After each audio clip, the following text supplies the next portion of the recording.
नमस्कार, DD news पर आप सभी का स्वागत है। मैं हूं आपके साथ भावना नैयर। खबरों को विस्तार से जानें उससे पहले नजर डाल लेते हैं इस वक्त की सुर्खियों पर। रूस की सफल यात्रा के बाद ऑस्ट्रिया के दौरे पर प्रधानमंत्री नरेंद्र मोदी, स्वागत में लगे मोदी मोदी के नारे। आज वियना में दिया जाएगा गार्ड ऑफ ऑनर। राष्ट्रपति और चांसलर कार्ल नेहमर के साथ होगी महत्वपूर्ण वार्ता। 40 से भी अधिक साल के बाद किसी भारतीय प्रधानमंत्री के ऑस्ट्रिया दौरे से वहां रह रहे भारतीयों में जबरदस्त उत्साह। पीएम से संवाद का बेसब्री से इंतजार। पीएम मोदी ऑस्ट्रिया और भारत व्यापार बैठक में भी होंगे शामिल। 7 राज्यों की 13 विधानसभा सीटों पर उपचुनाव के तहत पोलिंग शुरू। बिहार, बंगाल, तमिलनाडु, मध्य प्रदेश, उत्तराखंड, पंजाब, हिमाचल में फिर दिखेगी एनडीए और इंडी गठबंधन में टक्कर। 13 तारीख को आएंगे नतीजे। नीट पेपर लीक मामले में पटना में सीबीआई के हत्थे चढ़े 2 और आरोपी। आज कोर्ट से रिमांड पर लेने की होगी कोशिश। अभी तक 11 आरोपी गिरफ्तार।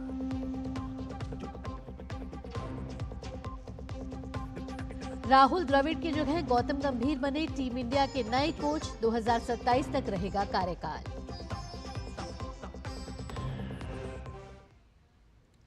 खबरों को विस्तार से जानते हैं। प्रधानमंत्री नरेंद्र मोदी इस समय ऑस्ट्रिया के दौरे पर हैं और राजधानी वियना में है।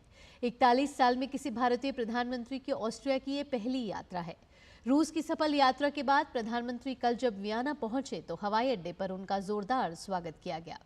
एक तरफ प्रधानमंत्री मोदी का रेड कारपेट बिछाकर स्वागत किया गया, तो वहीं उन्हें रिसीव करने खुद ऑस्ट्रिया के विदेश मंत्री अलेक्जेंडर शालेनबर्ग एयरपोर्ट पहुंचे।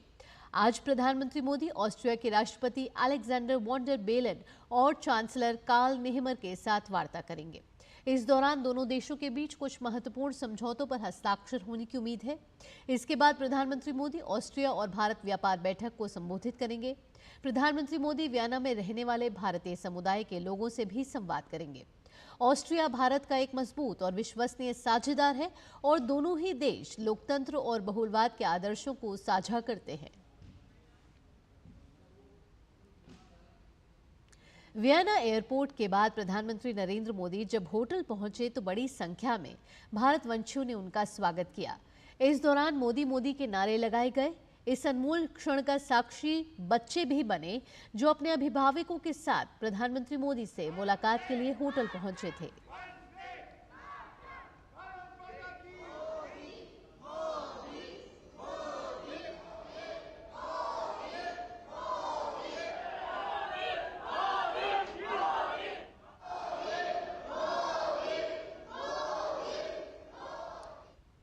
ऑस्ट्रिया के दौरे पर पहुंचे प्रधानमंत्री नरेंद्र मोदी ने वियना में चांसलर कार्ल नेहमर से मुलाकात की। चांसलर कार्ल नेहमर ने प्रधानमंत्री मोदी का गर्मजोशी से स्वागत किया। इस दौरान वहां मौजूद लोगों ने भी प्रधानमंत्री मोदी का अभिवादन किया।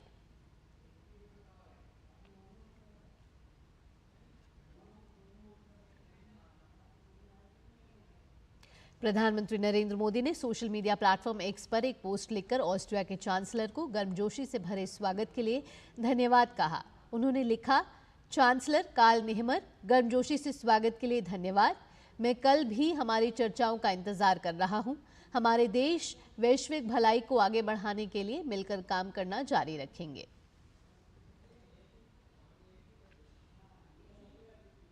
आगे बढ़ते हैं। प्रतिष्ठित डूरंट कप 2024 फुटबॉल टूर्नामेंट के आगामी 133वें संस्करण के लिए ट्रॉफी टूर की शुरुआत आज राष्ट्रपति द्रौपदी मुर्मू ट्रॉफियों के अनावरण से करेंगी। डूरंट कप फुटबॉल टूर्नामेंट 27 जुलाई से शुरू होगा और इसका फाइनल 31 अगस्त को होगा।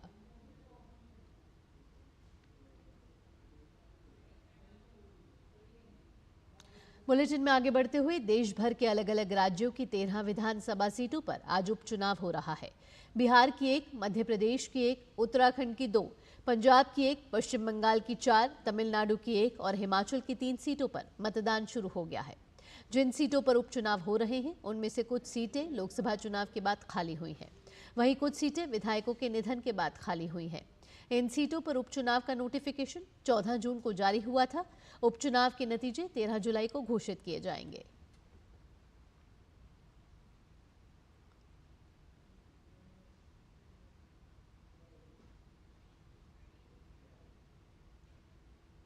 बात अब नीट यूजी पेपर की। नीट यूजी पेपर लीक मामले में सीबीआई की जांच जारी है। सीबीआई ने इस मामले में 2 और आरोपियों को गिरफ्तार किया है।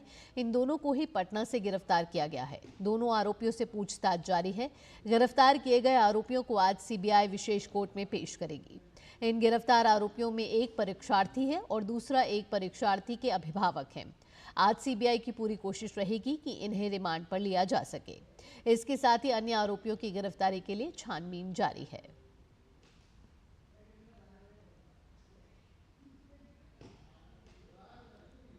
केंद्रीय गृह मंत्रालय ने एसएफजे यानी कि सिख फॉर जस्टिस संगठन पर लगा प्रतिबंध अगले 5 साल तक के लिए बढ़ा दिया है। इस संगठन को आतंकवाद विरोधी कानून यूएपीए के तहत एक गैर कानूनी संगठन घोषित किया गया है। अधिकारियों के मुताबिक यह फैसला राष्ट्रीय जांच एजेंसी एनआईए की ओर से लिया गया है और जांच में मिले नए सबूतों के आधार पर लिया गया है।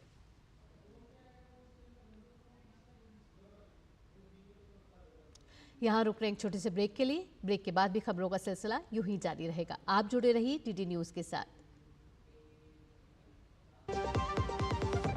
अब आया असली स्वाद। अब आया स्वाद। जब स्वाद के पड़े हो लाले तो MDH का चंकी चाट मसाला डालें। MDH का चंकी चाट मसाला।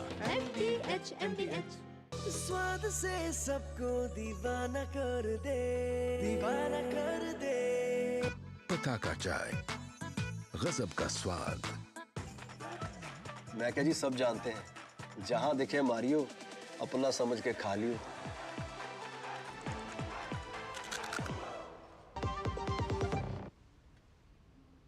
ब्रेक के बाद आपका स्वागत है। अगली खबर को और रुक करते हैं। लोकसभा अध्यक्ष ओम बिरला 11 से 12 जुलाई 2024 को सेंट पीटर्सबर्ग रूस में आयोजित किए जा रहे 10वें ब्रिक्स संसदीय मंच में भारतीय संसदीय शिष्टमंडल का नेतृत्व करेंगे।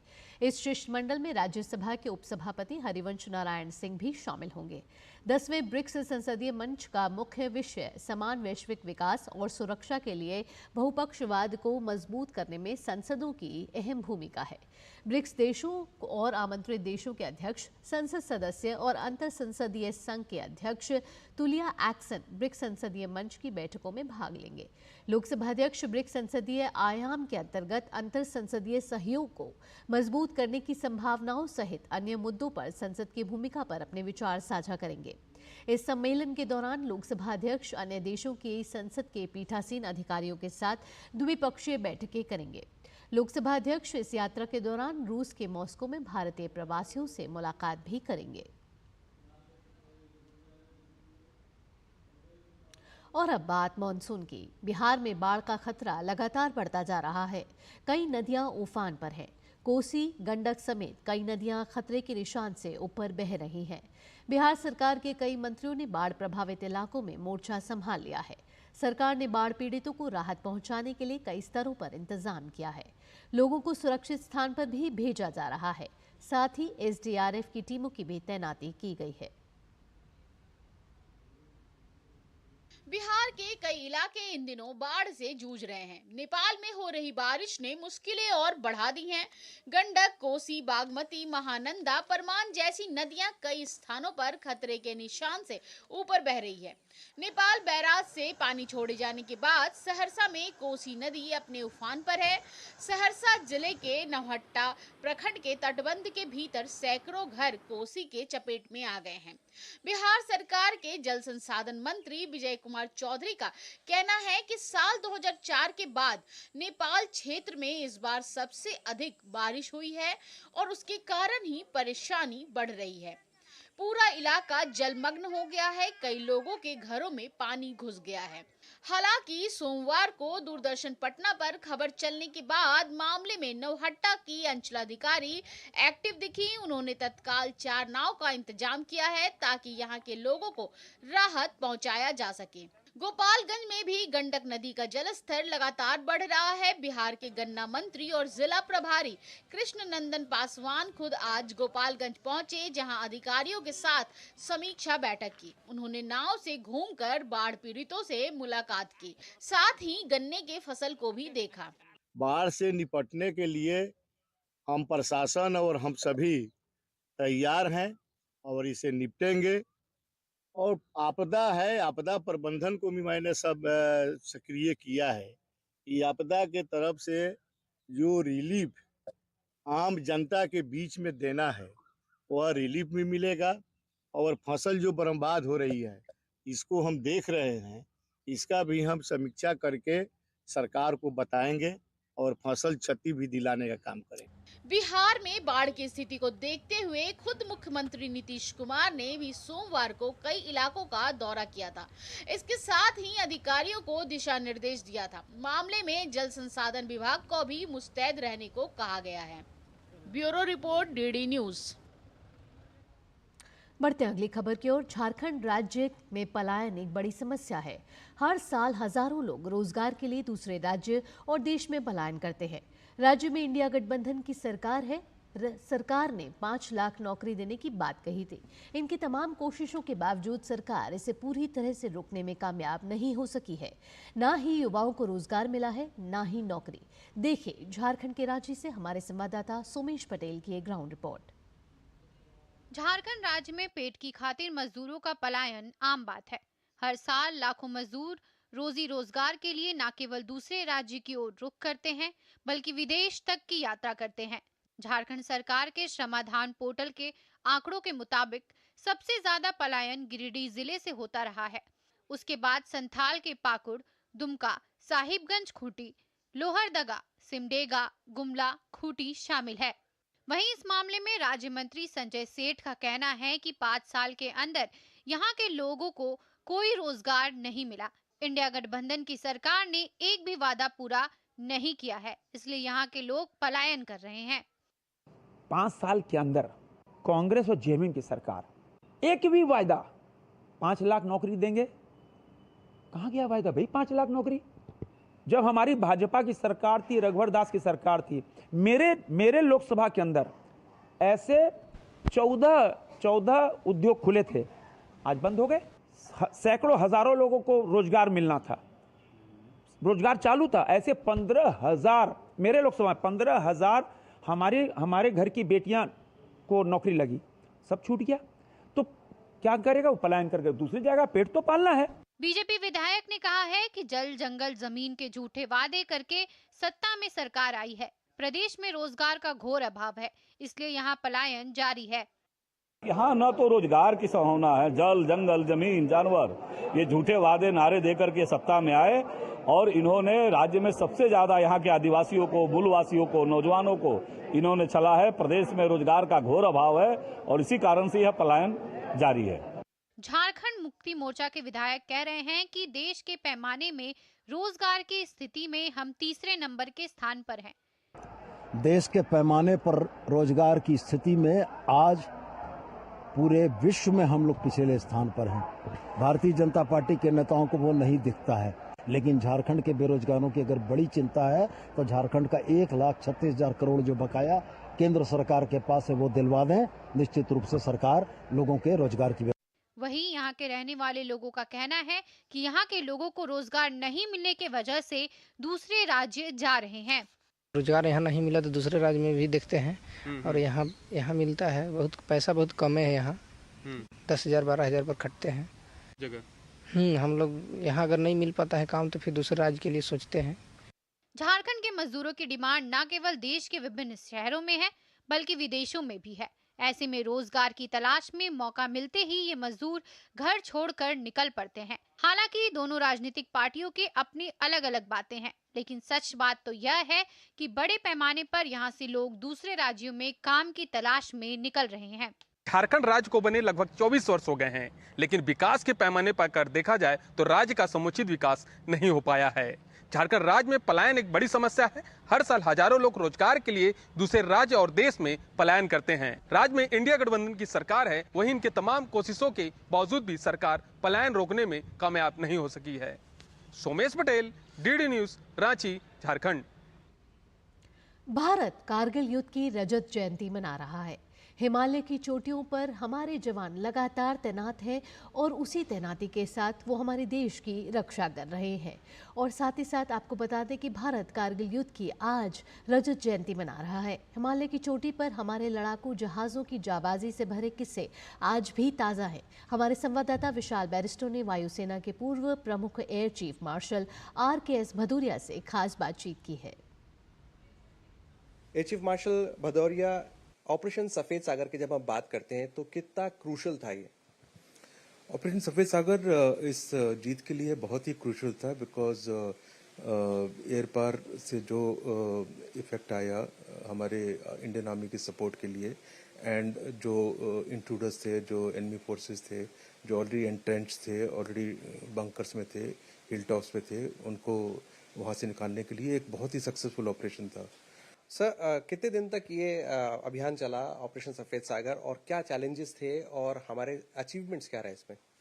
देखो, 26 मई को प्रैक्टिकली इंडियन एयरफोर्स का ये अभियान चला, शुरू हुआ, एंड आई थिंक लास्ट जो अटैक्स टाइगर हिल पे हुए थे वो 9 जुलाई के आसपास हुए थे। 9 जुलाई को जो फाइनल अटैक्स थे, तो ये पीरियड था। एंड चैलेंजेस एंड अचीवमेंट्स अगर बोले, चैलेंजेस बहुत थे, बिकॉज टारगेट बहुत हाई ऑल्टीट्यूड पे था। इस ऑल्टीट्यूड पे एयरफोर्स एंड एयरक्राफ्ट की एम्प्लॉयमेंट इस रोल में, अटैक रोल में पहले की नहीं थी, इन हाइट्स पे और इस तरह के टेरेन में। तो ये एक बहुत ज़रूरी है। वहाँ टेरेन का चैलेंज होता है, टारगेट एक्विजिशन का, टारगेट को टाइम पे देखना, बिकॉज टेरेन हिली होता है, हिल्स के ऊपर, एंड जब एनिमी डग इन हो, ऑलरेडी बंकर्स में हो, तो वो अपने आप में एक चैलेंज होता है। सर, कौन कौन से लड़ाकू जहाज़ों में मॉडिफिकेशन किए गए थे? जो मॉडिफिकेशन है तो मिराज में बेसिकली किए गए थे, एंड जैगुआर में in terms of LGV kit, and उनको टारगेट्स को पिकअप करने के लिए। क्या अग्निवीर सक्सेसफुल है, और अगर है तो किस तरह? नो, देखो, भारतीय वायुसेना में अग्निवीर अब ऑलमोस्ट जो इनिशियल बैच है आने के बाद ऑलमोस्ट 2 साल होने वाले हैं, तो आफ्टर ट्रेनिंग 1-1.5 साल के बैचेस ऑलरेडी काम कर रहे हैं। एंड मैंने काफ़ी क्लोजली ये पूछा है यूनिट से जहाँ पे अग्निवीर डिप्लॉय हुए हैं, सारी यूनिट्स खुश हैं, क्योंकि उनकी अपनी level of training and level of dedication जो उनको काम दिया जा रहा है, उनकी रिपोर्ट्स बहुत अच्छी हैं। तो ये थे air chief marshal RKS Bhadauria, जिनका ये कहना है कि 25 साल हो गए, चैलेंजेस अब भी हैं, लेकिन भारतीय वायुसेना और भारतीय फौज हमेशा हर चुनौती के लिए तैयार है। कैमरामैन प्रमोद और विमलेश के साथ मैं विशाल बैरिस्टो, DD न्यूज, दिल्ली। और उन्नाव से इस समय सुबह सुबह एक बड़ी ही दर्दनाक खबर आ रही है। आपको बता दें कि इस वक्त की बड़ी खबर यह है कि डबल डेकर बस दूध कंटेनर में पीछे से घुसी, इसमें 18 मौतों की खबर आ रही है। और आपको बता दें कि लखनऊ आगरा एक्सप्रेसवे पर दूध के कंटेनर में तेज रफ्तार बस पीछे से घुसी और बस कंटेनर को चीरते हुए आगे घुसी। बस में सवार 18 लोगों की मौत की खबर आ रही है, वहीं 30 लोग से ज्यादा इसमें घायल बताए जा रहे हैं। उन्नाव जिले में आज सुबह ये दर्दनाक हादसा हुआ है, जहां बस और टैंकर की भिड़ंत हो गई है। और जानकारी के अनुसार आपको बता दें कि लखनऊ आगरा एक्सप्रेसवे पर बिहार के शिवगढ़ से दिल्ली जा रही स्लीपर बस बिहटा मुजावर थाना क्षेत्र में हवाई पट्टी पर टैंकर से भिड़ गई और टक्कर इतनी जोरदार थी कि बस और टैंकर दोनों के परखच्चे उड़ गए।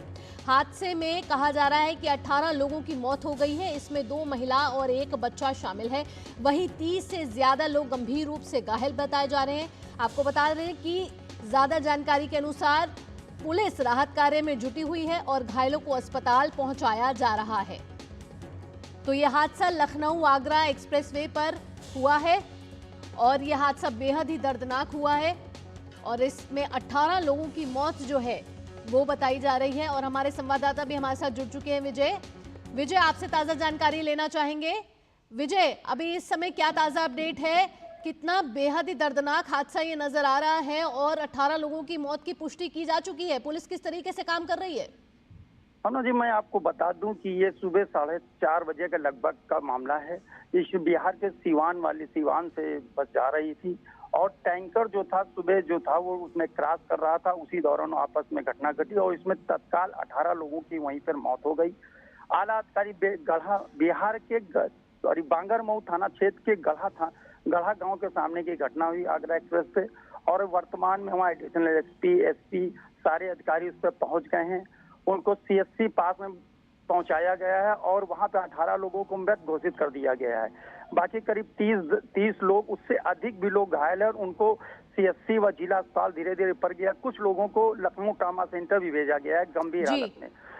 वर्तमान की वहाँ बड़ा भयानक स्थिति है और बड़ा दयनीय, लोगों में बड़ी हाय हाय मची हुई। लेकिन ये आकस्मिक, लोगों का कहना है कि यहाँ आए दिन कोई ना कोई यहाँ घटना हुआ करती है, क्योंकि ये एक्सप्रेस वे इतना स्पीड पे चलता है, या इतनी स्पीड पे चल रही गाड़ियाँ सुबह दिखती हैं। ये सुबह 4:30 बजे की घटना है। जी विजय, अभी घायलों की किस तरीके की हालत है? कितने लोग गंभीर रूप से घायल बताए जा रहे हैं और घायलों का इलाज किस अस्पताल में चल रहा है? जानियो कि उन्नाव जिला के जिला अस्पताल में चल रहा है और कुछ लोगों को लखनऊ ट्रामा सेंटर भेजा गया गंभीर हालत में। प्राथमिक बांगरमो प्राथमिक स्वास्थ्य केंद्र, सफीपुर प्राथमिक स्वास्थ्य केंद्र, जिला अस्पताल, जगह जगह उनको भेजा जा रहा है इमरजेंसी में। वर्तमान में वहाँ स्थिति बड़ी दयनीय है।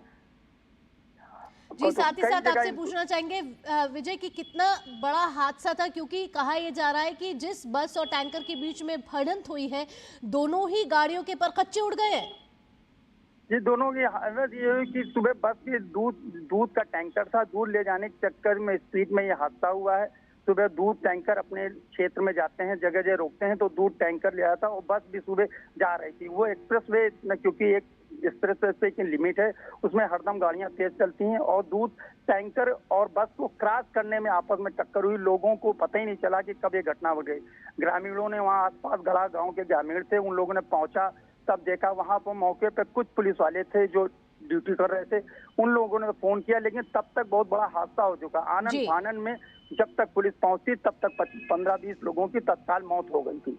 ये अभी भी वहां पर इधर उधर पचकते पड़े हुए हैं, पुलिस पहुंच रही है, अभी भी वहां पे लोगों को उठाया जा रहा है गंभीर हालत में। जी विजय, क्या कारणों का कुछ पता चल पाया है कि कैसे हुई ये भिड़ंत? कारणों का ये पता चल ये है अभी तक कि जो बस जा रही थी उसके बाद टैंकर भी था।